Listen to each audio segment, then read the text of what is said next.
Bismillahirrahmanirrahim. Ana kenalkan diri ana dulu.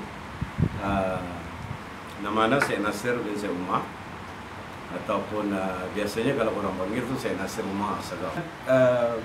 Ana sendiri belajar dulu di Indonesia selama 4 tahun. Lepas tu ana sambung pelajaran ana di Malaysia selama setahun. Alhamdulillah, dengan keputusan di Malaysia itu ana dapat terus ke Al-Azhar di Cairo, dan ana tamatkan dalam jurusan tafsir selama 4 tahun. Alhamdulillah, dengan izin Allah ana kembali dan ana dapat jawatan di Masjid Al-Khair sebagai imam eksekutif selama 2 tahun. Lepas tu dinaikkan pangkat untuk ke pengurus masjid di Al-Khair. Dan masa yang sama juga ana mendapat jawatan sebagai jawatan Naib Qadi Singapura selama 5 tahun. Nah, di Singapura sendiri ana sudah menghidupkan satu wadah, iaitu kaedah Al-Fahmi, yang mana ana rasa kaedah Al-Fahmi ini sangat penting dalam masyarakat kita, kerana masyarakat kita diperlukan untuk memahami Al-Quran. Padahal kalau kita lihat, memahami Al-Quran ini dari dulu pun memang dah disuruh oleh Allah SWT di dalam Al-Quran. Seperti contoh, inna anzalnahu Qur'anan Arabiyyan la'allakum ta'qilun, dalam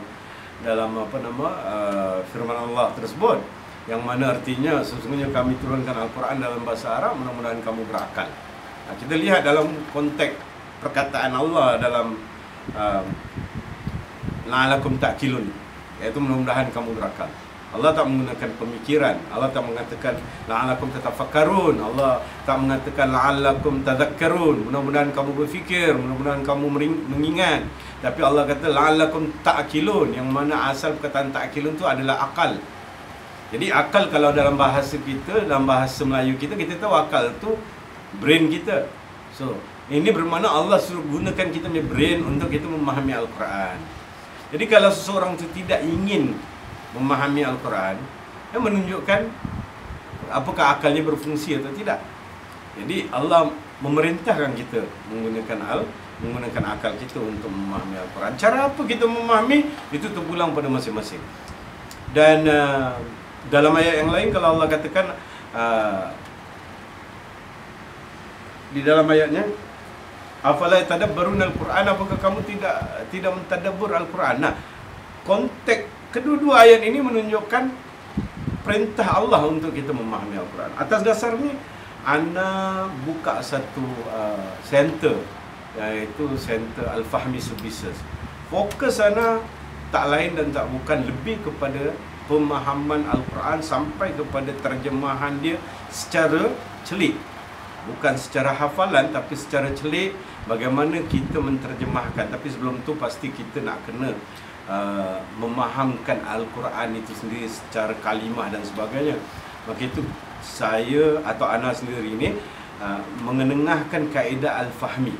Kaedah Al-Fahmi ini, kalau seseorang tu belajar, contohnya Zalikal kitab la raiba fi, dia akan memahami apa itu maksud zalika dalam konteks pengertiannya. Zalika al-kitab la raiba fihi, itu dalam konteks maknanya, itu kitab tidak ada ragu-ragu di dalamnya.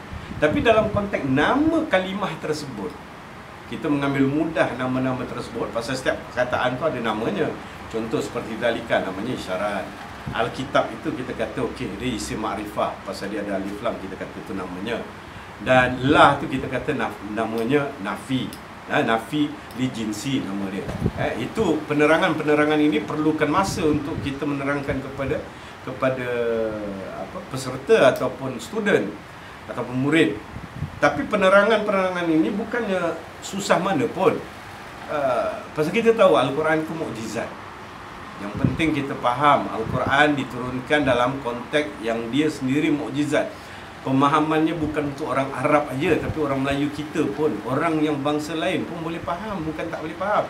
Cuma mau dengan tak mau. So kalau kita lihat zalikal kitab la raiba fihi, Kalau kita faham kedudukan ayat-ayat tersebut, kita faham namanya, kita faham kenapa dia baris begini, apa namanya dan sebagainya, dia akan memberikan kita lebih semangat untuk kita membaca Al-Quran. Dengan sendirinya kita membaca Al-Quran, kita rasa sesuatu yang berbeza daripada kita membaca yang sebelum ini kita tidak mengenali. Bukan hanya sekedar orang kata kalau kita membaca Al-Quran, hanya sekedar Al-Quran, lepas tu kita belajar tajwid, lepas tu kita belajar qiraat, lepas tu kita belajar taranum. That's it, bukan. Tapi yang penting di sini iaitu memahaminya. Itu yang sangat-sangat diketengahkan dalam Al-Quran. Berapa banyak ayat yang mengatakan fahamkan Al-Quran, fahamkan Al-Quran, kerana dia adalah tazkirah, mengingatkan kepada kamu tentang kehidupan kamu. Sampai Allah sendiri kata fa'aina tadhhabun, maka di mana kamu nak pergi, kamu akan kembali kepada Al-Quran. In huwa illa dzikrun lil alamin. Dia tidak melainkan Al-Quran itu tidak berfungsi melainkan memberikan peringatan kepada alam ini, ya. Jadi dalam ayat itu juga Allah tekankan juga liman syaa minkum ayastaqim, untuk siapa yang mahukan Al-Quran ini menjadikan kehidupan dia, dia akan berdiri dengan Al-Quran ini. Jadi ini menunjukkan siapa yang nak. Kita tidak. Kita harapkan Allah memberikan kita kefahaman Al-Quran. Kita harapkan Allah memberikan kita terbuka hati kita untuk kita memahami Al-Quran. Mudah-mudahan itu yang kita harapkan. Jadi wadah ini atau tempat ini, Al-Fahmi Center atau Al-Fahmi Services ini akan membantu anda untuk anda mengenalinya, bukan hanya sekedar mengenalnya dalam konteks menghafal makna-maknanya, tidak, tapi akan mengenalinya dalam konteks segala-galanya, iaitu setiap kalimah dalam Al-Quran antum akan tahu. Di akhir nanti pada kaedah ini, antum bila baca Al-Quran, seperti itu contoh antum baca Alhamdulillahirabbil alamin, antum tahu alhamdulillah itu kenapa dia dhamma, kenapa barisnya begini. Alhamdulillah rabbi, alhamdulillahirabbil alamin, kenapa rabbil alamin, kenapa barisnya gini dan sebagainya, dan apa nama alhamdulillah, dan bagaimana kita menterjemahkan alhamdulillah.